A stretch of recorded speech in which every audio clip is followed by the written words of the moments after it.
So why do people twist themselves to make their Christian ethics fit their political ideas and political desires?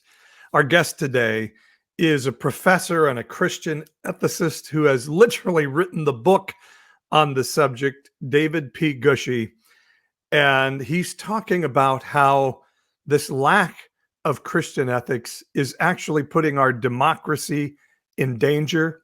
And he says this authoritarian pull of Christianity is putting us all at risk in our culture. We're going to talk to him about that today. David P. Gushee, the Reverend Professor, is an amazing post-evangelical thinker, a distinguished university professor of Christian ethics at Mercer University, chair of Christian social ethics at, and I have no idea how to pronounce that university in Amsterdam, but it sounds very prestigious. He's an author, co-author, or editor of over 30 books, including his latest, which is called Introducing Christian Ethics from Front Edge Publishers. He's widely regarded as one of the world's leading post-evangelical thinkers. That's why we knew we had to talk to him. So join me for this great podcast. And if you would, after listening to the podcast, go to my website, pastor-paul.com, and sign up for my newsletter. You have to click that little box so I can send you an email. And also check out our benefits for subscribing for as little as $5.99 a month, up to $100 a month. You can get some great benefits and help support and grow the work we do here with the Pastor Paul community. Would you do me a favor and check it out? I would be forever grateful. Pastor-Paul.com. That's pastor with a dash, Paul.com. And don't forget that dash, or it's going to send you to a crazy website that you're not going to want to go to. All right, now join me for our podcast today as we talk to the Reverend Professor David P. Gushee on this edition of the Post-Evangelical Podcast.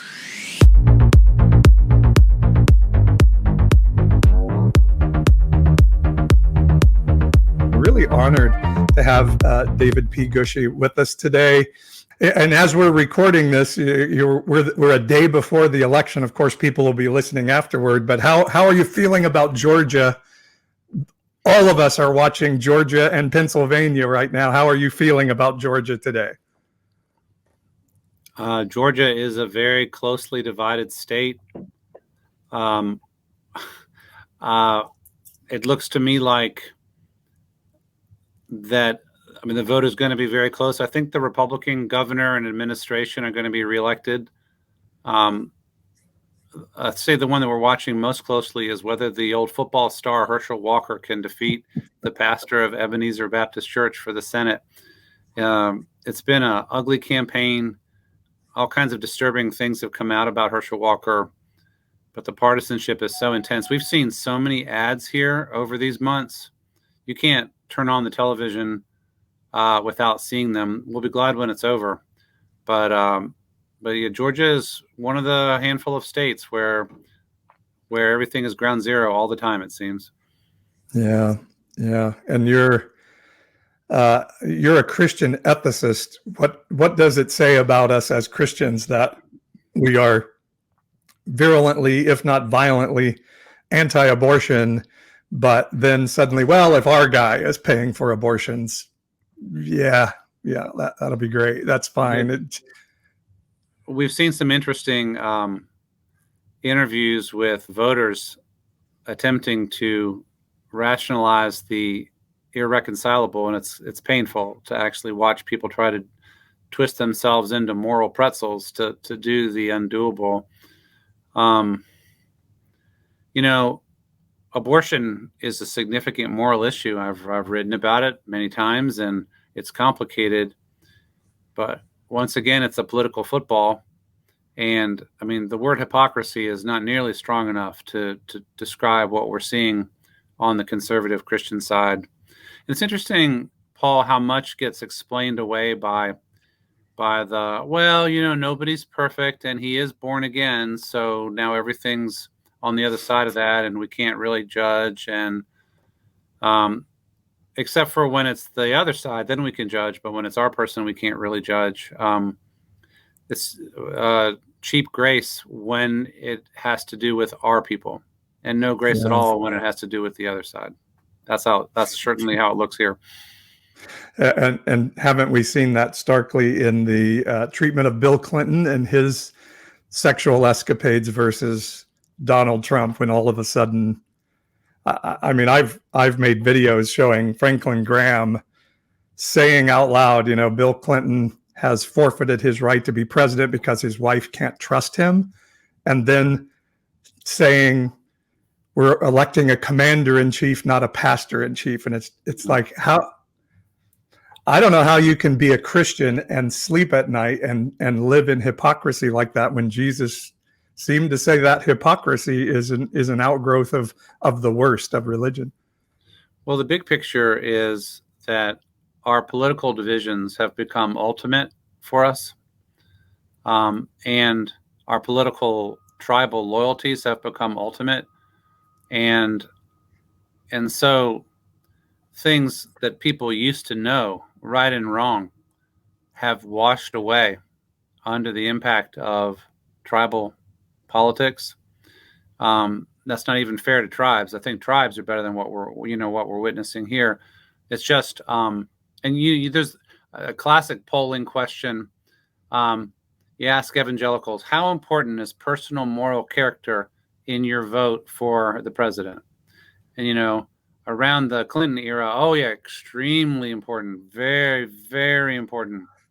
And then once Donald Trump came along, those numbers dropped dramatically, well under 50%. And it isn't like, here I'll sound like a conservative, it isn't like the Bible changed. It isn't like the teachings of Jesus changed. It's that the team uniforms changed. And so therefore the values changed. And Christians really need to do better than that, and have not done better than that. And it's been very discrediting for the witness of Christianity in our culture. Yeah, a big part of why we're seeing what we're seeing. And I think, you said it well. I think abortion is an important moral issue that we should be able to argue over. But I try to say to my Christian friends, it's really not a prevalent issue in the Bible. And for us to have made it, I don't think it's a prevalent issue in the Bible. You can disagree with me, but that we've made it the number one litmus test of Christianity, and certainly of Christian voting in many ways. I think it should not only be extant in the Bible, but it ought to be clearly a priority in the Bible. And I don't know, what do you think? I don't see it. I don't see it at all in the Bible, but I certainly don't see it as a major priority of God. It's only by implication. You have one passage in Old Testament law that may have to do with miscarriage, but it is present in the post New Testament teaching of the early church. It's there, but it's not really in the Bible. But it's more.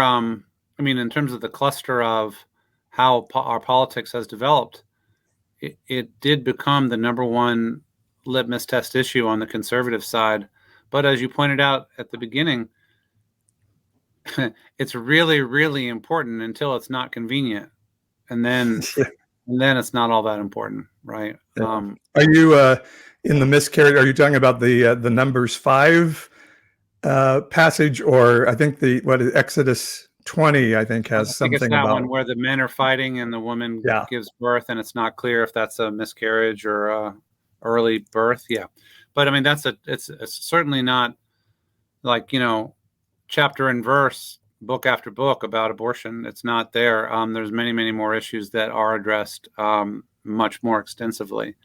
So and when I talk to my Jewish friends, they tell me their law is that it's not only permissible for a woman to end a pregnancy, but in some cases it's commanded. And so, if her life is at risk, if her life is at risk, or if I think the Talmudic passage, if she's in distress, and that has even been interpreted to be in financial distress. And so anyway, this is what my Jewish friends tell me, and they say we are appropriating Jewish text of Jeremiah 1 or Psalm 139 to fit a political agenda that simply is not, the writers of those passages would not have agreed with at all. Certainly it was not their agenda. That's not what Psalm 139 is about, and it's not what Jeremiah 1 is about. But in my book, After Evangelicalism, I talk about how we need to think more broadly about the overall Christian adoption, appropriation, and abuse of the Hebrew Bible. That we never asked if we could make the Hebrew Bible part of our canon. And when we took it, we then embarked on a separation from the Jewish community, often a bitter anti-Semitism, and a use of text that in many cases would be completely unrecognizable to the Jewish community. So that's just, but that's a bigger Christian problem, goes back many, many centuries. But yeah, for evangelicals to take Jeremiah 1 or Psalm 139 and make it some kind of ironclad proof text about abortion is just, that's not good biblical work. Yeah. Again, proximity with others starts to help us to see ourselves. And talking to a couple of Jewish rabbis that I've befriended and hear their viewpoint on how we treat their holy text that they hold with much higher regard than we hold our own, really was humbling for me. And I try not to even use the term Old Testament anymore, because I think it is an anti-Semitic term. And then, and I've talked with my Jewish friends, like, we do have some disagreements in our religion, and that's going to happen. But, can I be a Christian and not be an anti-Semite? That's been an interesting talk between me and them. But I had never in my life, I knew Luther was anti-Semitic and really problematic. But for the most part, I had never thought of our use of Jewish scripture as anti-Semitic. So it's good to learn some things about ourselves from time to time. Or at least a misuse. And these are things we learn when we are in conversations outside of our little subculture, which is really important.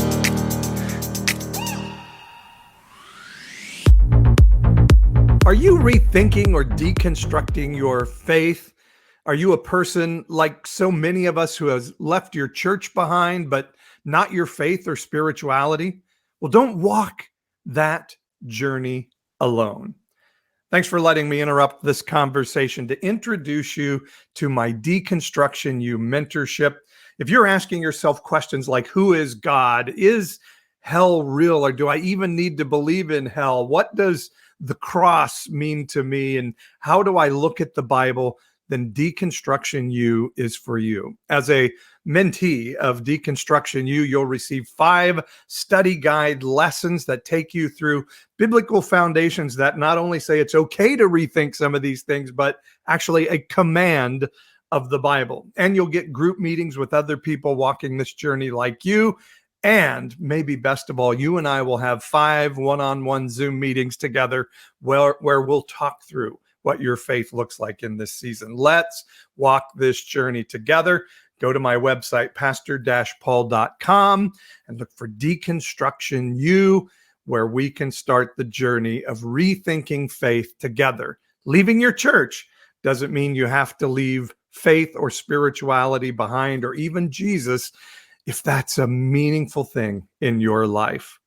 And for just signing up today, you're getting a special ebook free from me called The Making of Joseph. It's an ebook that tells my story of writing my novel called Joseph Comes to Town When the Religious Right Becomes Religiously Wrong. And the ebook contains 3 free chapters of that book as well. So go right now to pastor-paul.com, sign up, get the free ebook, and let's start walking the journey of deconstruction together. Don't walk it alone. I love walking alongside people, rethinking their faith with great courage. You're amazing. And I promise you, God is not mad at you for that process. So join me in Deconstruction You. And now back to our podcast on the Post-Evangelical podcast. We introduced you as a Christian ethicist. What does that mean? Define Christian ethicist for us. a Christian ethicist is somebody who thinks about the moral dimension of the Christian faith, uh, the the question of our character, what kind of people we are, um, how we orient our lives in terms of our moral decisions in everyday life, and big questions and small questions. I think also Christian ethics has to do with the witness that Christians bear in the public arena. What we say, that the Christian faith means or implies or entails when it comes to public life, like politics or war or economics or indeed abortion. So Christian ethics is about the moral dimension of the Christian faith, thinking systematically about it, trying to help Christians be more faithful followers of Jesus. And I pulled this quote from your website. It says, "Where faith meets the problems of the world." And I hear it all the time from people. We should just be about saving souls, but your statement there in Christian ethics tends to imply that Christianity ought to be seen in action. Is that true?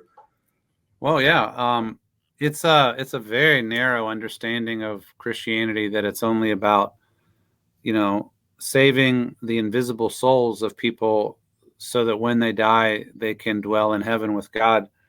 We are here on this earth. We are embodied creatures living in communities, eating and drinking and breathing and trying to flourish and trying to have a good life and trying to be good family people and trying to pursue vocations. And in other words, the world is and ought to be the proper context of our reflection about what it means to be a follower of Jesus. And ethics asks all the questions about how do we navigate this world personally and in the church and in society. So that otherworldliness, yes, there is a dimension. I mean, we will all face death. Probably most people who are listening today, they've buried somebody, a grandparent, a parent, or whatever. We all face what happens when we die. But what happens when we live? How do we live? How do we follow Jesus in this world in terms of what he said and the example he gave and what it means to be faithful to him now? And that's really what ethics is about. Yeah, for our household, my wife and I, we live in Fresno, California. It's a city with severe economic issues and poverty issues, and really poverty issues that are cited in certain parts of town due to our long history of redlining and not allowing minorities to live north of a certain border. And we always believed that our Christianity ought to drive us to want to change that. That God's judgment over people groups in the Bible is almost always you've forgotten about justice for the poor and the foreigner and the marginalized and the widow. So to me, if we're truly following Jesus and reading the Bible, that love your neighbor as yourself thing seemed to be really important. And those "depart from me, I never knew you" passages ought to make us a little bit worried. This very day, Paul, I started writing on my next book, and it's simply going to be called The Moral Teachings of Jesus, because I think we need to be reminded of what he actually said. It's going to be a class that I'm teaching here at Mercer in the spring semester, and so I decided to write a book to go along with it. But Jesus was the most holistic person that I think I've ever read about, heard about. He had a vivid and vital relationship with God, his Father, and a vivid and vital confidence in God and orientation towards God, which then led him to have a vivid and vital love for people and concern for the well-being of people. Mm-hmm. And he exhibited that every day of his ministry that we can read about, and he taught it consistently, synthesizing through the entire Hebrew Bible to conclude, what is the highest and greatest and central commandment? Love God with everything, love your neighbor as yourself. And then in Luke, when he's asked, well, who is my neighbor? He then comes forward with the Good Samaritan story. Yeah. Your neighbor is the person bleeding by the side of the road. And it ought to be the most natural thing in the world for somebody like you and your wife to look at the Fresno neighbors who are kind of bleeding by the side of the road and ask, what does it mean to love them? And so that's not rocket science, right? In other words, I'm saying you have to learn to ignore the teachings of Jesus as thoroughly as Christians have learned to do. Yeah. Somebody has to teach you to do that, because if you just open the pages of the Gospels and read them on a regular basis, it's really hard to end up with some kind of unconcerned, otherworldly religion. Well, and for us, taking care of the poor in Christianity has become, a Thanksgiving Day feed or a backpack drive in church. And again, particularly if you read the Hebrew text from their prophets, Jeremiah 5, which is a passage I go to a lot because I think we're in a very similar season as Jeremiah lived in, and it was, you've become fat and sleek and rich. How would I not judge such a people? And so it's not, to me, taking care of the justice for the poor is not give them a sandwich. It is looking at systemic issues that create poverty and trying to get rid of those and creating economic opportunity. And if there is systemic racism in our justice system, which I think it's unquestionable that there is, that should matter to somebody who is truly a follower of Jesus. Right. I think that we now have a little bit better understanding of how it was that Christians trained themselves to not see this, right? Right. And here's one diagnosis, that in the United States, white Christianity, or the Christianity of the affluent, racial power group, needed, for people to be able to live at peace with themselves and go to sleep at night in a good conscience, they needed to alter or edit Christianity so that it wouldn't challenge them. Here in the South, there's been some really interesting work done about what's been called slaveholder religion, that Christianity had to be made compatible with owning other human beings. And that's quite a trick. So for that to work, you need to do things besides dehumanizing the people that you are attempting or saying that you are owning. You also need a Jesus who is cool with that, and a God who's fine with that. And so making moves like de-emphasizing the moral teachings of Jesus, focusing on the cross and resurrection only, which is mainly about this is the path. If we believe the right thing about this, then we get to go to heaven when we die. Basically, I would call it privatizing, spiritualizing, and otherworldlyizing the message of the Bible. That's a difficult term to use. Yeah, otherworldlyizing. I think I just made up that word. I like it. But you got to do that so you can sleep in good conscience at night. I really believe that most people need to feel like they're a good person living a good life. Yeah. And if their conscience is troubled, what we ought to do is look for where the problem is, repent, and change what we're doing. But sometimes what we do is we alter or edit Christianity so that we can sleep comfortably at night. And I think that there's a long history of Christians doing this. So I'm calling people back to Jesus himself, to the teachings of Jesus, to the example of Jesus, and let's get some content back in our faith that was always there that oftentimes we set aside, Wow, that's interesting. So atonement theory, that Jesus had to be crushed for our sins, and now the message is get people to say the sinner's prayer and get them to heaven. Then mix in a good dose of eternal conscious torment, hell, and end times left behind. I mean, it's almost like we've been kind of groomed over decades to be where we are today.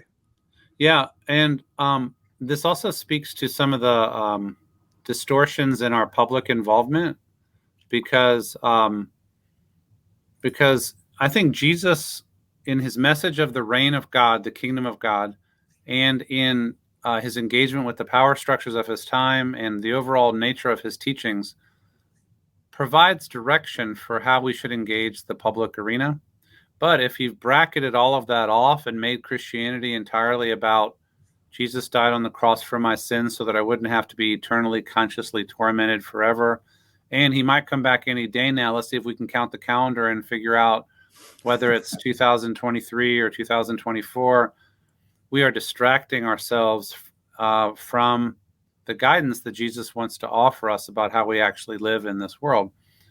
And so I would say the burden of my work as an ethicist for 30 years has been to try to work against this and to try to point out what's there in our faith that can guide us in every dimension of our lives in this world. And then we get called heretics and false prophets for saying this is what the Bible actually says.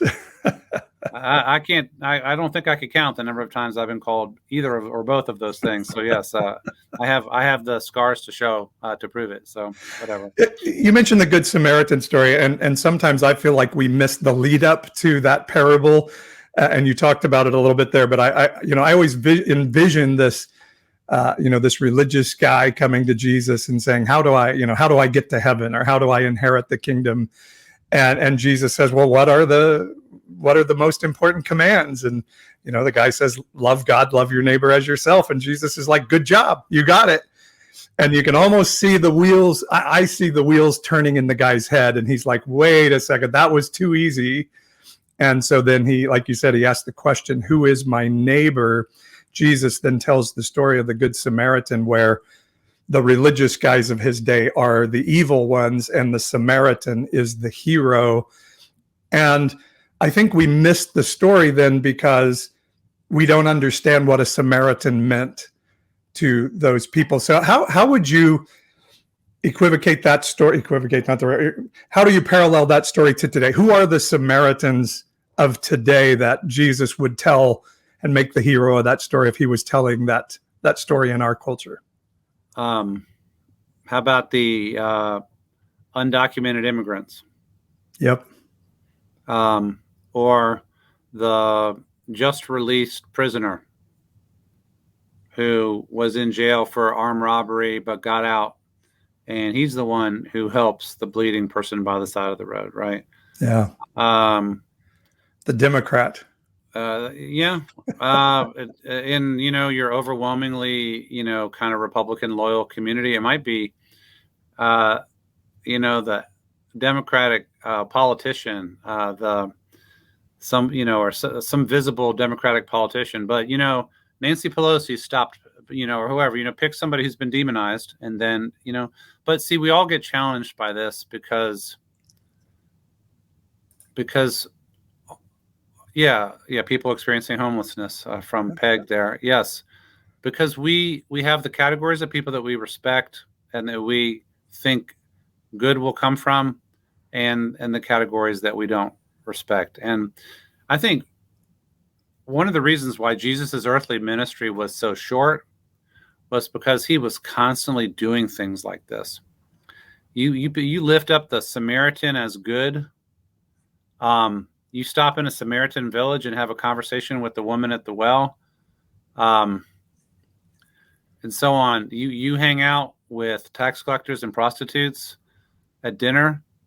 You are going to get the wrath of the religious authorities and political authorities eventually on your head.